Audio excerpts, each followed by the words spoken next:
Can everybody see that? Yes. Yeah. Marvellous. So, last one of the day, always a difficult place to fill. Thank you for all our previous speakers.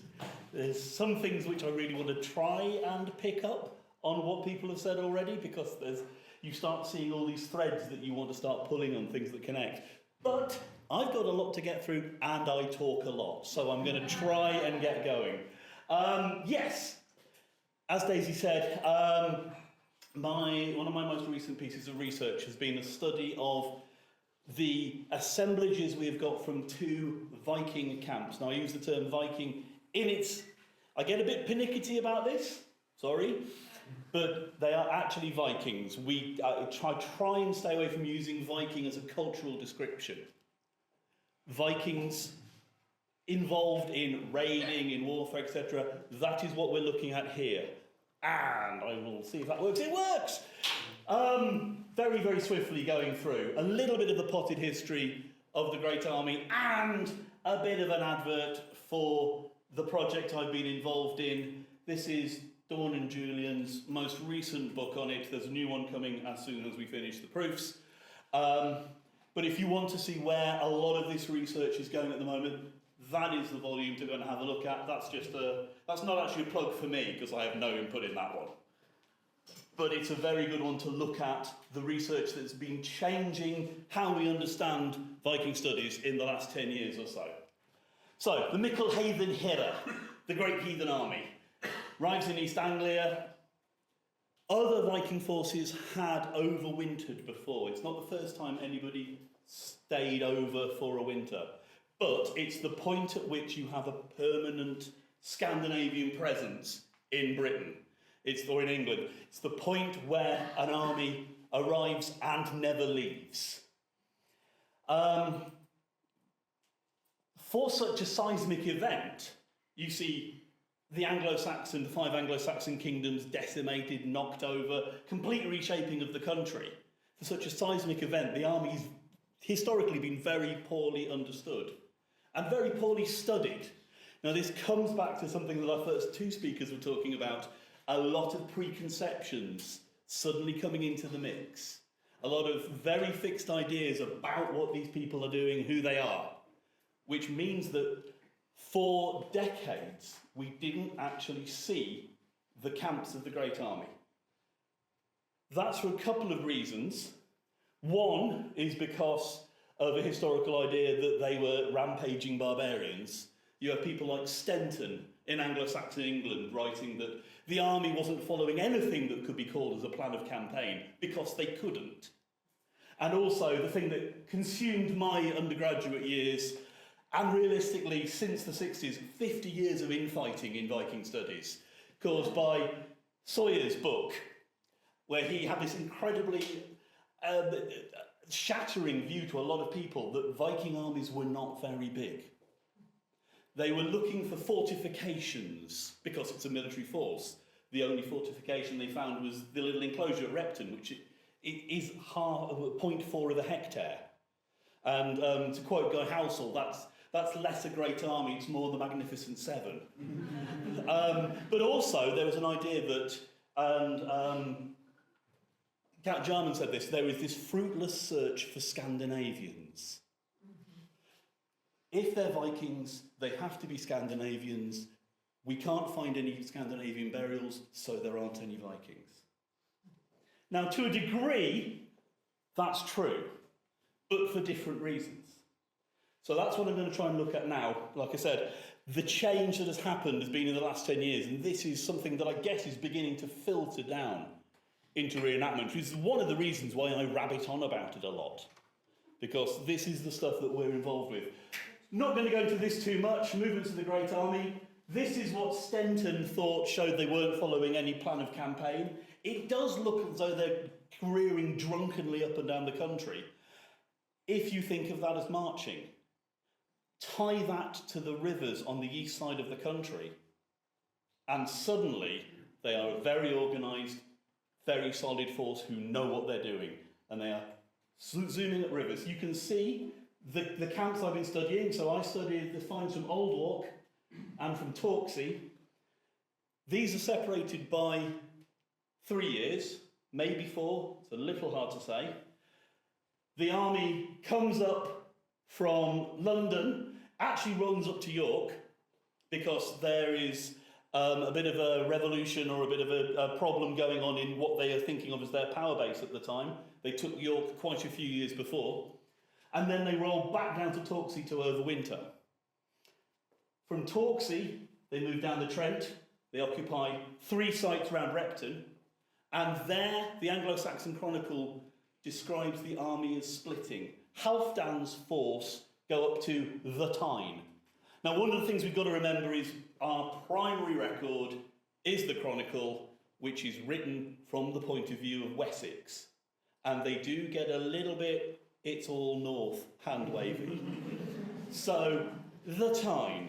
Equally, all these points where it says York, York, going back up to York, the site we have found is at Old Walk, that's 17 kilometres upriver from York. If you're writing in Winchester, it's all York. Now, we can identify Viking presence. The army is at Fishergate in the 9th century, but the camp is slightly further away. The army splits at Repton, part of the force goes up to the Tyne and then comes back, and the dating of the site is that they are occupying Old Walk at the point that the Chronicle says they began to share out the land of the Northumbrians and plough for themselves. So what we see at the camp is the point at which the Scandinavian settlement starts. Both sites are found by metal detecting. I won't go into this too much because I could go on for hours. Just over 3,500 objects from Torksey at the moment, 55 hectares the site is. It's huge. It is a great army. There's masses of people, there's masses of things going on. Now, they're not all packed cheek by jowl in these locations, but it's a very large area. And there's a lot of stuff in the ground. One of the questions that we've had to deal with, people saying, well, can 3,500 metal objects now, is that really one season of occupation? If you think of it like a modern festival site, yes. There's a lot of mud, there's a lot of chaos, and they're also very rich. They are a successful Viking army, so they're doing very well. That was found by very early metal detecting reporting. Kevin Leahy, who was one of the people who started PAS, was recording finds off the site in the 90s. Old Walk, somewhat smaller. We think that reflects the split in the army. Less artefacts, but pretty much the same objects, found under very difficult and different circumstances. It was effectively being night-hawked for years, with the finds being taken off and sold. And the people who found it only reported it because they thought they'd found a hoard. And they got worried. I think we've all seen in recent years a couple of hoards being found and sold off on the quiet and people going to prison for it. The Hereford hoard is in Jorvik this weekend. Go and see it. But that was how that came to light. So we know we've lost a lot of the artefacts. Right, potted history, last bit. One of the things we have then is, on these sites, you can recognise the fingerprint of the army. There is a collection of objects. When you get all or parts of these together, means you can see the army. Now, when I started as an undergraduate, we had people like James Graham Campbell giving a lecture on the archaeology of the Great Army, and his first line was, really, this isn't about archaeology at all, it's about history. So we've gone from that view all the way across to being able to see one single generation, which is fascinating in terms of archaeology. Some of it is to do with some very disposable bits and pieces they had, these lead gaming pieces. I'm not going to get into detail because I'll be here forever. But we have this collection of bits and pieces which signal that the army is present. I want to talk to you about these, Astrid, because you'll find you had a bit of converted Carolingian metalwork. You had a lead inset weight, a cubo-octahedral weight, and a lead weight. All three. Yes. and another piece, and also another piece of metalwork in there. That's an army signature. That's interesting. Now I'm going to pick out just a couple of the objects from this. I'm going to really concentrate Scandinavian or continental jewellery. We're going to look at what we get off the sites and what it tells us. Starting with Torksey, so heading down to Lincolnshire, Scandinavian style jewellery from Torksey. When I said that some of it is very early recording, this is one of Kevin's pencil sketches of a find that was brought to him in the 90s. You can see this find is in a private collection. We don't know where it is anymore. We've only got Kevin's records for it. This is one of the sites that prompted the Portable Antiquities scheme to happen. You can see I've picked out Birka 511 as a comparator. It's the classic small round Bora brooch. If you want to dig into it, you have another aspect. It's very hard to see in terms of how this has gone. It's a bowed profile. It's a hollow back conical brooch. Jane Kershaw's book, Viking Identities. Fascinating read. I'd encourage everyone to look at it. Brilliant piece of work, and what she has done is go through jewellery and recognise and identify there is a Scandinavian and an Anglo-Saxon way of making a brooch. They are different, and they show the different ways that people are dressing. Particularly the Scandinavian brooches are bowed, whereas Anglo-Saxons are flat, suggests they're gathering cloth behind them. It's also, you can't really see, there's a little nub, you can probably see there, third attachment point, which you don't get on Anglo-Saxon clothing, or Anglo-Saxon jewellery. That is our only find of classic Scandinavian jewellery off the Torksey site. 3,500 plus objects. Now we do have one other. Arm of the trefoil brooch. I'm fairly certain that that's what it is, because you can see just about in the corrosion here, you've got the offset double-pronged H-fitting for a hinge, which would go across to another arm. So sometimes you get trefoil fittings with these pronged these pronged lugs at the back. When they are all pointing to the centre, that could be a bridle fitting, something like that. The offset suggests it's a pin coming across. Now this is slightly tricky in terms of, well, two things. One, it's very eroded, very knocked about. It's been in plough soil, but it also looks like it was burnt. So, we have from the Heathwood and Foremark area the next year a Viking barrow cemetery, which is one of the most fascinating bits of the whole saga. In the 1970s, a bunch of fellows who were refugees and had settled in Britain, with an archaeological society in Derbyshire, went and dug some barrow cemeteries at Heathwood. They found a whole load of Scandinavian artefacts, including wire possaments, which are only parallel from Birka. They're all cremation graves.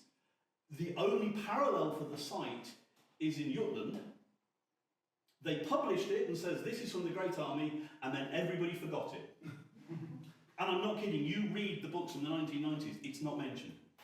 Everybody forgot it was there. When the Biggles were digging Repton in the 80s and were claiming it was the site of the Great Army's camp, they didn't mention Heathwood 2 miles away. So, just linking back to what you guys were saying about make sure your research is up to date, yeah. Also, don't trust archaeologists to get it right. This might have come out of a cremation with that burning on it, but it could be something to do with manufacturing. We know that there's a lot of scrap metal on the site, and one of the things that they were doing in the winter camps was making stuff. They are producing jewellery. Now that in itself is fascinating. Viking military site. Well, it's not military. It's far more like a market, almost like a bazaar. So to move on from that, one of the next pieces is this. Now it's going to be a bit blurry because I've blown it up to heck. But That is lead. And it's, I would turn it, but it's not going to work for you guys, I'm sorry. It's a lead boss. My interpretation of this is that you are seeing the central part of a lead casting model for an equal-armed brooch. Now, it could be off a large disc brooch, but the actual profile of this is elongated. So I think it's suggesting it's an equal arm. It's not off one of these. It actually might be an H43 or an H45. This is just a picture I had of the right type of brooch. The lead, the other reason I'm putting forward that it is a casting model for an equal arm brooch is because Calpan is the site where you have the most lead casting models in the Northern European world. And of the 26 casting models of lead that there are from Calpan, a third are for equal arm brooches. Now this gets into one of the bits of research that or one of the bits of studying these things that I like, because you have the difference between an academic specialist writing and maybe a disconnect with what someone who makes these things would say.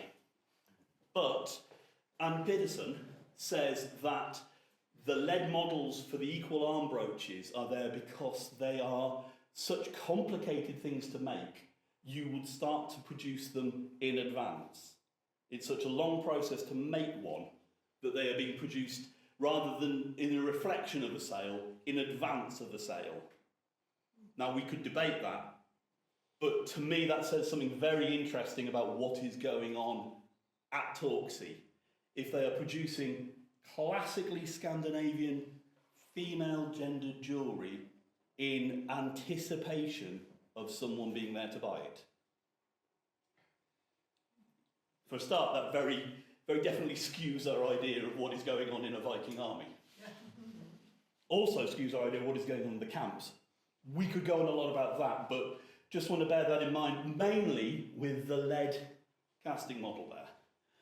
The lead casting model is interesting in its own right because it is a very Scandinavian way of producing. Scandinavian jewellery and metalwork production at the time, in the 9th century, is very focused towards quite deep relief carvings and so settings, and fairly standardised production. The reason you could all recognise that little three bears head brooch is because there's loads of them. Nine posted a lovely picture this week of 3 of them with still attached with the casting sprues. You know, they are churning these out in a very standardised form. So one of the things we then have from site also is this lead model here. Another interesting thing, you can, here again, Kitty, could you hit the other light for me, please? Might show up a bit better. Very hard to see that. So this is half of a lead model for a Thomas Type A1 strap end. The classic Anglo-Saxon strap end of the 9th century. They come in a little bit earlier in the 8th, in Northumbria, very conservative region. They hang around into the 10th. But what you are seeing is a classic Anglo-Saxon form. You can just about make out there's a palmate 3-lobe area there, which is that. We've got the split just visible there, and there is a blank field with some design that's too eroded to see. So, Scandinavian production style. That's interesting in its own right. Making what we would think of as being an Anglo-Saxon dress accessory. This ties in with another find from the site, which is this rather tatty strap end here. This is, has anyone ever sat through Thomas's strap end typology? Yeah. One of my pet things is archaeologists are really good at describing things but absolutely bollocks at naming them. And this is a type 1A17B. Rolls off the tongue. Commonly known as the Whooperton style strap end from the find site of the first one. Now what you have here, it's broken off at the top, you can see part of that split but that we would normally see has come away. But what you have here is a find of a very, very homogenised series. Incredibly standardised production. But one of the other interesting elements, you can see it very clearly in this one, this little true hiddle beastie here. Head, leg, another head. These are the only strap ends in all that series of all those numbers where somebody gets the design wrong. So whoever has made this has made it in the style of, but doesn't quite understand how the art style works. Does that tell us something about who made it? I think it does. Now, I was recently involved in a paper which, I was talking to people earlier about Dave Holdenby, with Dave, Julian and Dawn, about some of what I'm talking about here, the finds that we can see introduced by the Great Army. If you want a copy of it, talk to me afterwards, we can organise, because I've got a contributor's copy, it's digital, I can send them out. The distribution of these says that they are centred on York, very solidly centred on York. They're like the B5 strap ends, they are really concentrated here. There's a homogenised, standardised production. You can see pretty much that's the same mould. People are stamping out a model and producing these. And they don't quite get it. The dating of these is late 9th century, and now we've got one from Cowlham, which we can date from 890 to 910. And the suggestion that we are coming forward with is these are produced in a workshop near or in York, which is under the control of the Great Army. As they are using the site, York, as a power base for their campaigns in England, they have already started producing in the style of Anglo-Saxon dress accessories, using a Scandinavian production technique. But this one, of course, is in Torksey. So they haven't even been in the country 10 years by the time someone loses that. So it's a very quick adoption, a very quick integration. Hard to say what's going on there. So, jumping on, we'll go over to Old York. This is the only piece that you could say is Scandinavian, I'm going to stress Scandinavian style, from the site at Old York. So we're at least 2, possibly 3 years after Torksey. This may be an arm from a trefoil brooch. May. It is quite a small one. You get quite small ones. But more importantly, you don't have anything on the back of it, other than these quite solid scoring lines across it. Now, they haven't filed off a lug, there's no proof of that. I think it's just very rough finishing. I think this is something produced on site, roughly finished, and then discarded. There might possibly be an E4 strap end, but you can't really see it on here, but the drawing you can just about see what I believe up here are 2 false rivets. So I think those are the little skew-morph rivets you get near the triangular centre of the trefoil brooch, which is why I'm tentatively identifying that as a trefoil brooch. You've got these bars framing the design. Classic Bora style. You've got this acanthus centre, classic Carolingian. You would normally say, yeah, Scandinavian design. But again, you can see the design isn't right. Again, whoever has made this doesn't quite understand the art style. If it was one of the true pieces, you'd expect it to be symmetrical. You'd be very happy, Paddy. Lovely symmetry. Later, asymmetrical designs are very, very asymmetrical. This is slight curves. I've made a bit of a mess with this one. So again, whoever is putting this together, probably manufactured on site, doesn't quite understand what they are supposed to be making. The other thing that we're seeing produced on site, there's a lot of manufacturing at the site in Old York. Those are 2 lead models on the far side and 2 failed castings on this side. One where they haven't clamped the mould together well enough, hasn't gone away to the bottom, it's all spilled out the side, and one where it's blown the mould out completely. We've also got, as well as those two lead casting models, we've got a lead model for a strap slide. The interesting thing, and the thing that I want to focus on with those, is that we are looking at the same series of strap ends, E3. The type E strap end is the thing that we generally see a lot of in reenactment. It's the big chunky tongue-shaped strap end. It's a Carolingian-inspired design. They aren't present in Britain before the late 9th century. They're something that the Great Army introduces. All the changes that come with the seismic shock of the Great Army cause to happen. You see this in conversion period Anglo-Saxon England, where there is a conversion, there's a grand change and dress changes.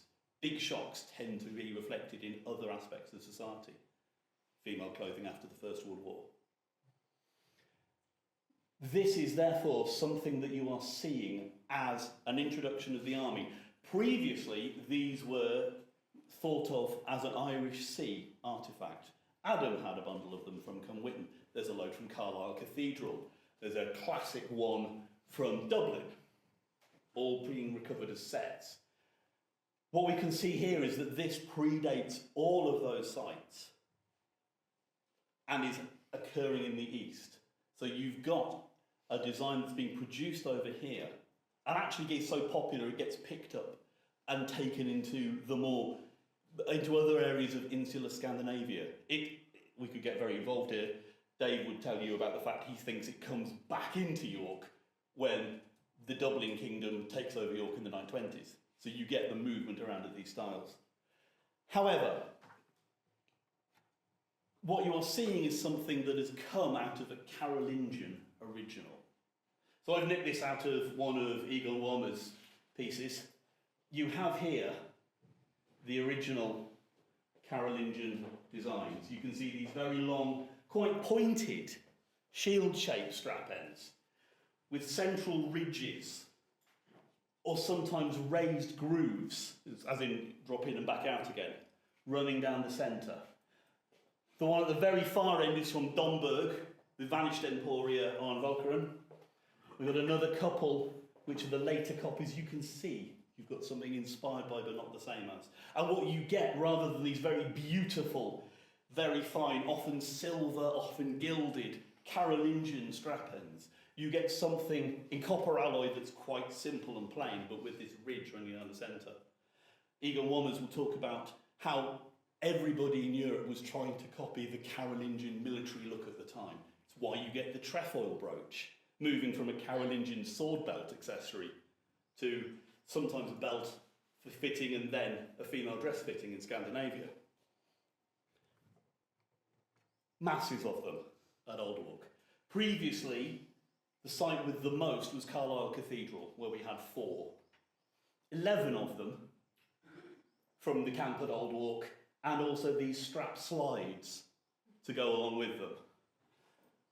And some of them are quite roughly finished. You can see some of those big grooves again. I think some of them have been lost in production. But some of them have just been lost as they've been used. You can see we've got at least 2 rivets which have dropped off here. They are churning them out on the site.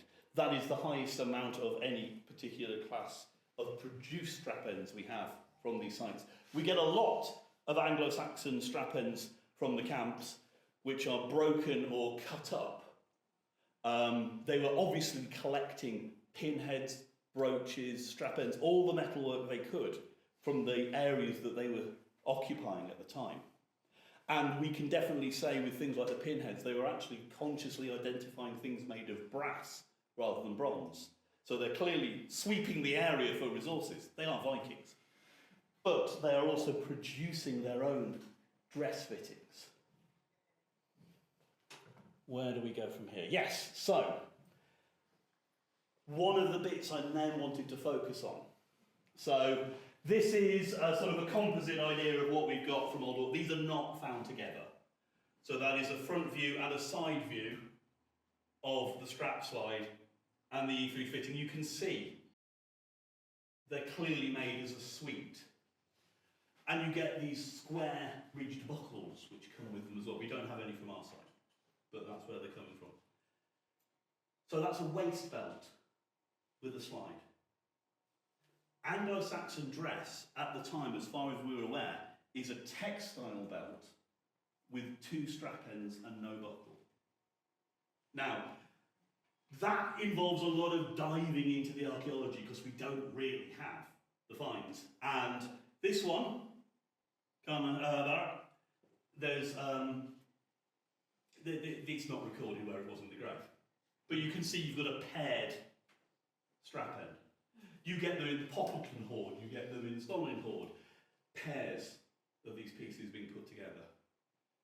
Now, you again are seeing here, you can see they're not quite the same because the designs are hand-wrought. People are sitting there, you can see these little rocking lines where people have gone on and actually hand-pressed, hand-incised the designs on Anglo-Saxon strap ends. So very different to the Wooperton-style cast ones we saw.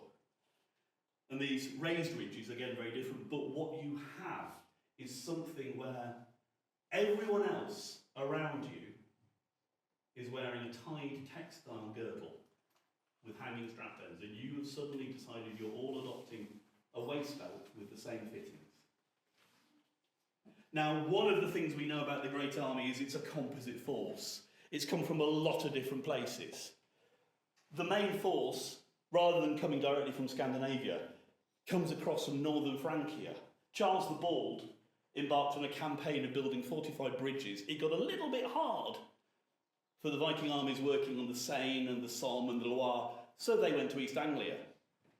The chronicle evidence then shows that everybody in Ireland decided to hop across and join them. The Irish chronicles are full of, in 865, and we retook the fort of so-and-so from the foreigners. They retook it because the foreigners had left.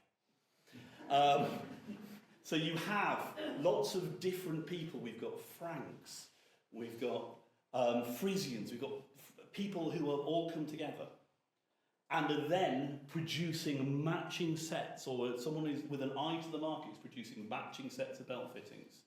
Ben Raffield, Chris Koosmans, Neil Price, they've all suggested this idea that you have this in-group identification within Viking forces of Scandinavian origin, where you have lots of disparate people who need to bond together. So they're producing something that makes them all look the same and look different from everyone else. So, roll forward. Is that where I was? Yes. Final thoughts. Stressing that I don't want to go too deeply into, let's be honest, quite a small data set. There was a bit of a discussion academically recently that one of the reasons that early medievalists are able to draw these huge sweeping conclusions is because there's not really very much to tie together. It's kind of true. So it's worth not going too deep into this, but I do think it is significant that what we would call classically Scandinavian jewellery is only recovered from Torksey, the point when the army was campaigning, not settling. Also, all those classically Scandinavian items, both of them, are what we would call female gendered. Same for that trefoil brooch at Old Walk. Now this ties in with something that Jane Kershaw has talked very well about a lot, as women as the bearers of cultural tradition.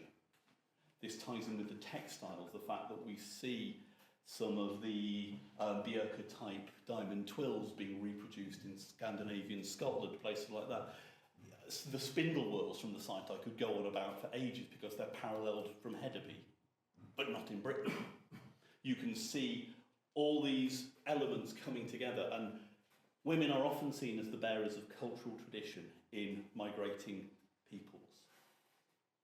However, the male-gendered items, we generally tend to think of those belt sets, particularly the Carolingian model, as being a male-gendered item. You've got something hybrid being developed. Now this might tie in with scope finds.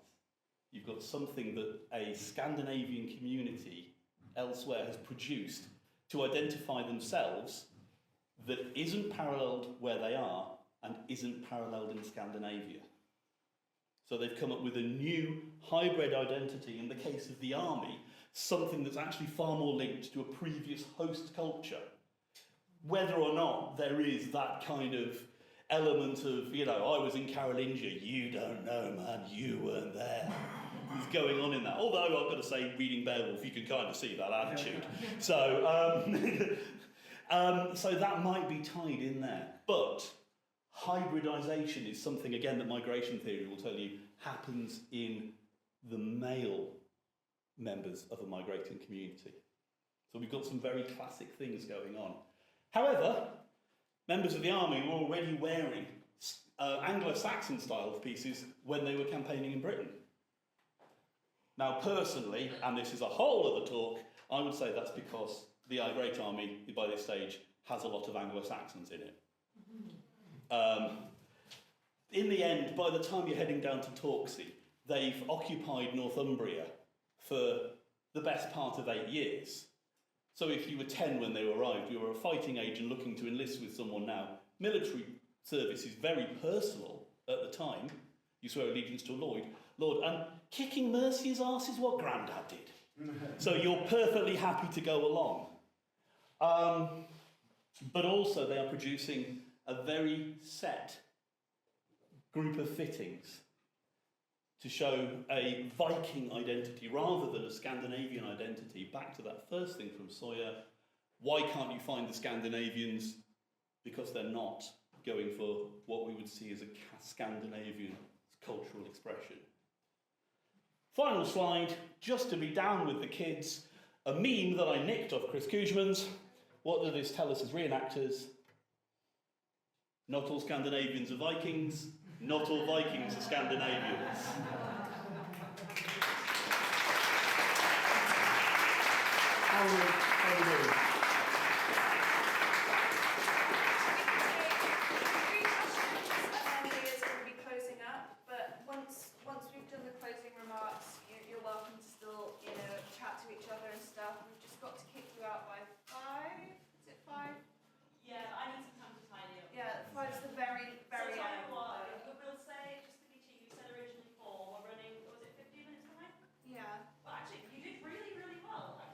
That's because, well, I mean, you know, not that she's heard it all before, but Kitty's leaving now.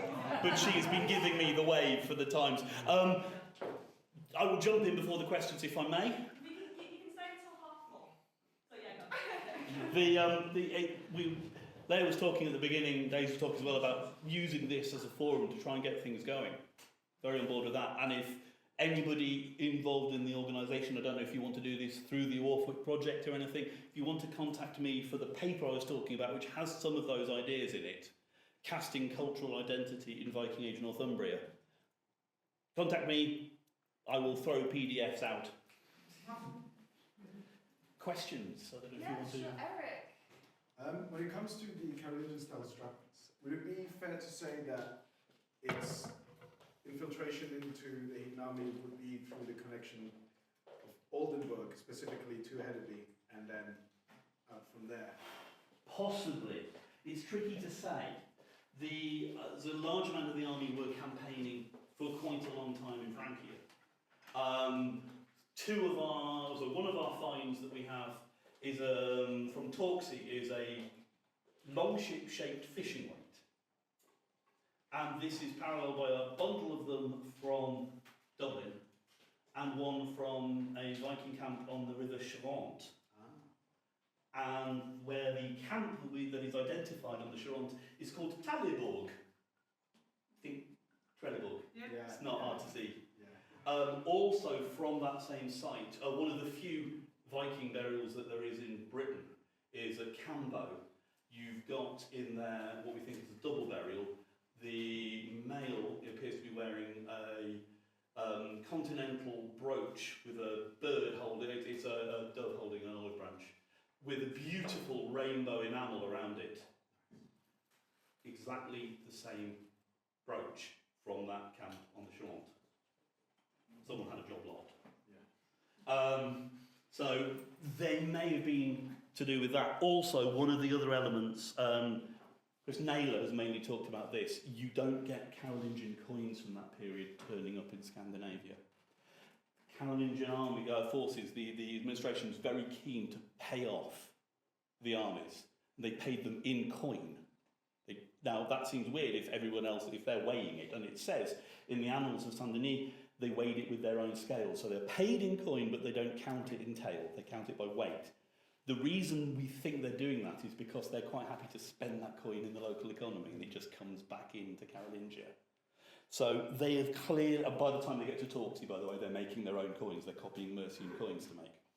So they're clearly very happy to integrate into the Carolingian culture when they're there, and they stay there for the camps get established quite a long time.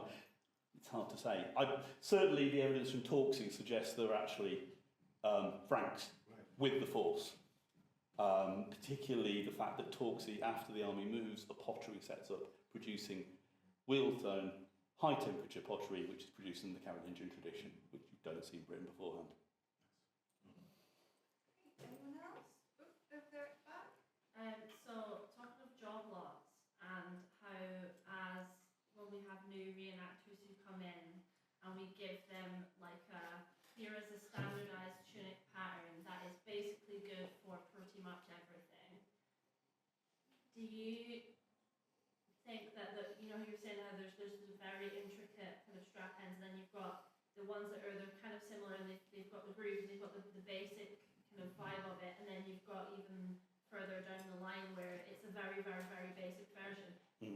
Is it kind of, it's like kind of like a drawing of a parallel almost of... I don't know about that. I think the simplicity is more to do with mass production than it is to do with starter kit, almost. One of the things we have in that paper, which I didn't touch on, is the type F strap fittings, which are the long elongated sort of snake-shaped ones, often with holes through. Now, we are putting forward that those, because again, it's quite a... They're all very different, but they are quite a uniform style. They also have companion buckles, they have companion strap distributors, and they are more often than not within that fingerprint of the Great Army. They are found on exactly the same sites and generally not apart as those little copper alloy 5-lobed pommels. And Julian particularly is suggesting that this is bulk production in Dublin to equip the army. So now, not just new guys. Not just new guys. They're getting stuff. things that are actually identifying themselves as an Irish, insular Scandinavian, and almost to some degree, certainly with the sword pommels, bulk production of pommels, which are just peened over, which was why they're lost all the time. They're actually relatively cheap for swords, but the strap fittings are all standard. They're not all the same, but they are not cheap ones. You get some with gilded, you get some very intense, beautiful designs. Okay, we can do one more over there. I was going to ask, with regards to what materials were being used, what materials were being used for stuff like the strap ends, and is there like differences or similarities between sites in which materials are being used, and also where were they getting them? They were getting materials mainly by robbing. There is a vast amounts of strap ends on Torksey, 146. There are 38 hooked tags, which is the largest corpus in Britain, from a single site. Those are nothing, I don't think any of those are actually to do with, some of them might be very small garment hooks, but they're mainly to do with purses. It's operating as a market. The amount of strap ends you get is proportionately out of sync with the amount of pinheads. If you go to Anglo-Saxon settlement sites of the period, of the collared pin series, you get about the same amount of collared pins as you do strap ends, similar rates of loss. In the camps, you get about 4 times as many strap ends as pinheads. They are going around selecting loot. One of the interesting things is, I touched on this earlier, of the collared pin types, and I'm going to start getting very geeky because I'm a geek. One of the types is the biconical head, where you're looking at the biconical head with a medial band. These were identified in Southampton by Hinton's work as all being made of brass. they are the main pinned head type we find. They are, on any other view of the material, a minority group, a minority subtype. They're the main type we find on the site, on the camps. So they, at some point, recognised that those are of brass, where the others are of bronze. And Scandinavian metalwork production at the time favoured brass. So they are very sophisticated and very good. They're clearly trading in copper alloy on the sites. Strap ends and other bits of metalwork are chopped up. They're also using Northumbrian stikers, which are the little 9th century copper alloy coins that we all disregard as reenactors. Why do we do that? It's again one of these things of assumptions. Everyone, up until the post-war period, looked at Northumbria and said, "Oh, they were just, you know, they're little tiny scraps of copper alloy coins.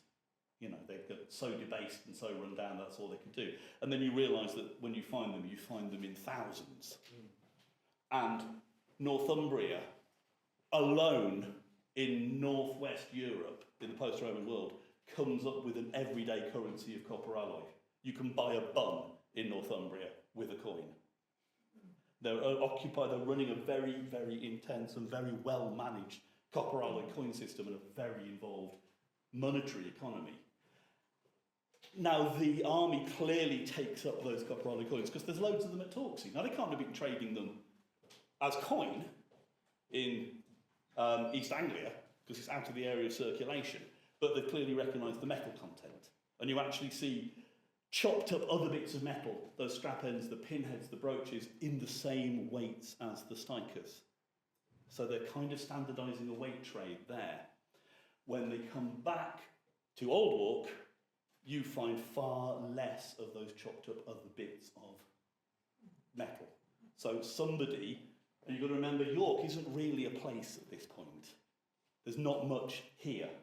There's a settlement that's pretty much worn out and gone down on Fishergate. There's something happening at Hungate. There's something around the Minster. But Anglia and York, where is it? You know, the Great Army hangs around for a while and then basically reinvests York as a place. But as a force that has come in to settle and govern, they are clearly beginning to re-standardise their economy back to copper alloy coins, stikers, that are being produced at the time. So they're identifying different metal types. They're liberating them from elsewhere because they are the great Viking army, and they are then using that to produce their own stuff with, or to trade with. I got a little off topic there. Does that answer your question?